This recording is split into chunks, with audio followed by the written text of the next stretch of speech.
Les funérailles d'Ivan Colonna, militant indépendantiste corse condamné pour l'assassinat du préfet Erignac et agressé mortellement en prison, auront lieu vendredi à 15 h dans son village familial de Cargès, Corse du Sud, ont indiqué à l'AFP des sources proches du dossier et la famille. La famille confirme le lieu et l'heure des obsèques, a indiqué à l'AFP Patrice Spinozzi, l'un des avocats de la famille du défunt, dont le corps sera rapatrié en Corse depuis l'hôpital de Marseille mercredi soir.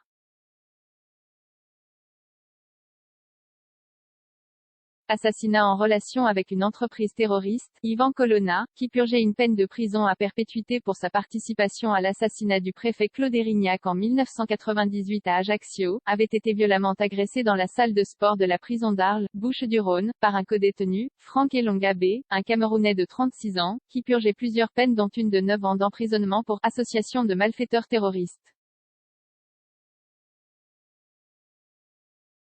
Ce détenu radicalisé a depuis été mis en examen pour tentative d'assassinat terroriste.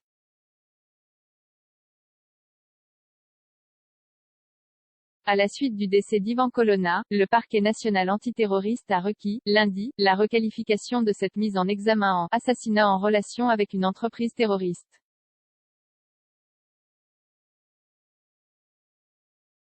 Selon plusieurs sources, l'agresseur d'Ivan Colonna avait justifié son acte par le fait que le militant corse aurait blasphémé et mal parlé du prophète.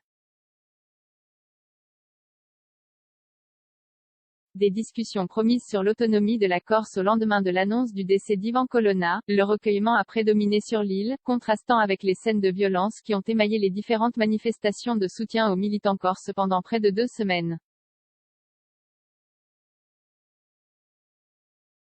Les circonstances de son agression, et notamment la durée de celle-ci sans intervention de gardien, ont suscité colère et polémique et font l'objet d'une enquête judiciaire, d'une inspection administrative ainsi que d'auditions parlementaires. Cette colère, dirigée contre un État français, qualifié d'assassin par les protestataires, avait culminé en émeute le 13 mars à Bastia, avec une manifestation ayant fait 102 blessés, dont 77 du côté des forces de l'ordre. Le calme était revenu la semaine passée, avec une visite de 3 jours en Corse du ministre de l'Intérieur, Gérald Darmanin, qui a promis des discussions avec les élus corses et les forces vives de l'île sur une éventuelle autonomie.